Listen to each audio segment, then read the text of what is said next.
Hello and welcome to the show, and today I'm going to be ranking every One Piece saga pre-timeskip. The sagas of One Piece pre-timeskip are as follows: East Blue, Alabasta, Sky Island, Water 7, Thriller Bark, and Summit War. These are the 6 sagas that make up the One Piece story before the timeskip, and I'm gonna rank them from worst to best. Let's get started.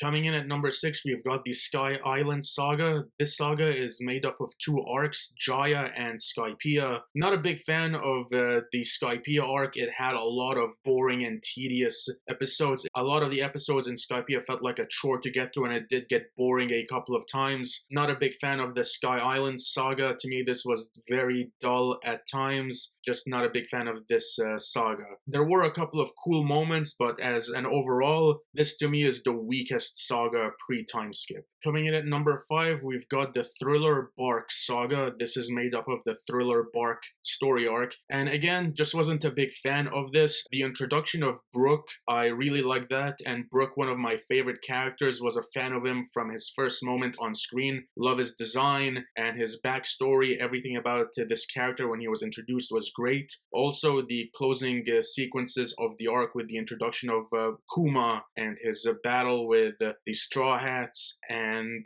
Oars was pretty great. This arc did have a couple of cool action sequences. However, this arc to me dragged a little bit. It had a couple of boring moments. Also, Gecko Moria, one of the lamer antagonists in One Piece, in my opinion, just wasn't a big fan of this character. This arc had a couple of boring segments, in my opinion. That is why, to me, Thriller Bark is the second worst saga of One Piece pre-timeskip. Coming in at number 4, we've got the East Blue Saga. The arcs in this saga are as follows: Romance Dawn, Orangetown, Syrup Village, the Baratier, Arlong Park, and Lockdown. I loved the opening of One Piece. It takes its time introducing the initial members of the Straw Hat crew. It gives a time for Luffy, Zoro, Nami, Usopp, and Sanji to showcase what they're capable of. And right from the beginning, you knew you were in for the adventure of a lifetime. To me, the strongest arcs in this saga are the Baratier and Arlong Park.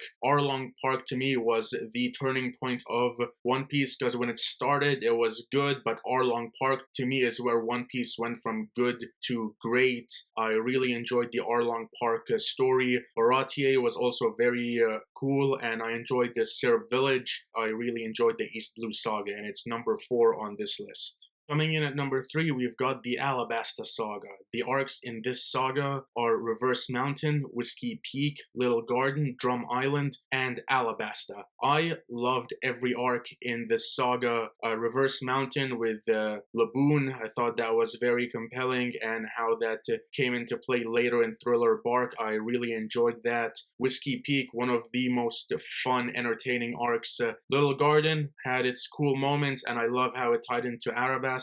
Drum Island with the introduction of Chopper, absolutely loved his backstory, and I really like the character of Chopper. I love the story. It was very emotional, his backstory. And finally, the Alabasta arc, a really great arc from start to finish. Crocodile, one of the best villains in all of One Piece. I loved this character, thought he was pretty cool, and this arc towards the end, it really did a good job of building up the final battle. Everything was built up beautifully. You really felt the emotion. I was invested in everything that was going on in the final arc of this saga. I loved how everything came together. This was great. I really enjoyed the Alabasta Saga. It was excellent.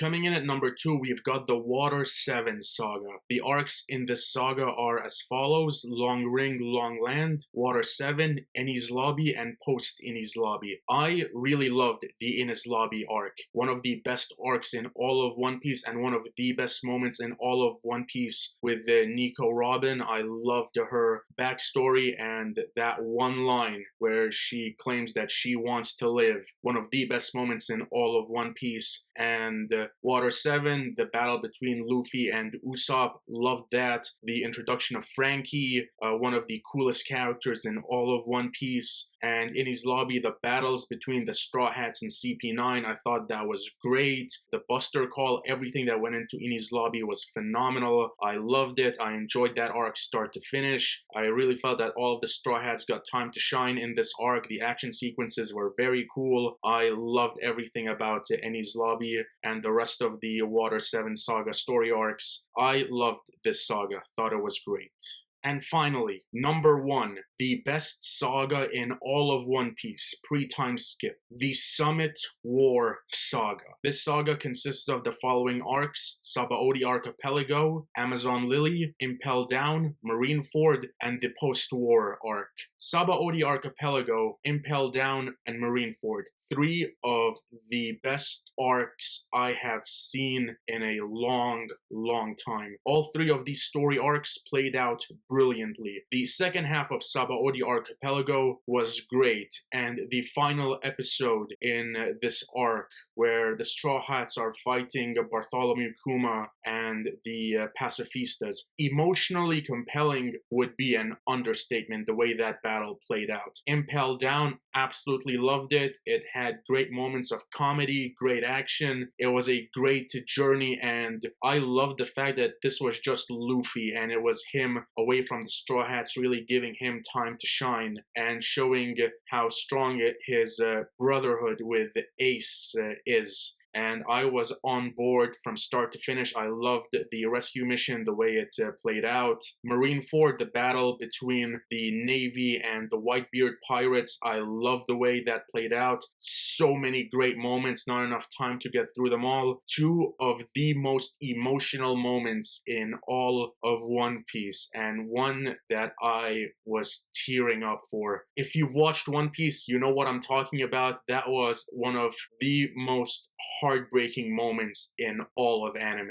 Whitebeard, loved the way he was presented in the arc, and the post-war arc, it really did feel like one of those passing of the torch moments, the beginning of a new era. I loved the way the post-war arc played out. Also, so many other things, the introduction of Trafalgar Law, so many great moments in this saga. I loved it. So many amazing moments, and that is why the Summit War Saga is my favorite saga from One Piece pre-Timeskip. I love this saga. There you go. Every One Piece saga pre-Timeskip ranked from worst to best. That is all for today. Thank you so much for watching. Be sure to hit like and subscribe if you enjoyed this video. You can follow me on Instagram at Said_2000, and I will see you on the next video. Till then, take care.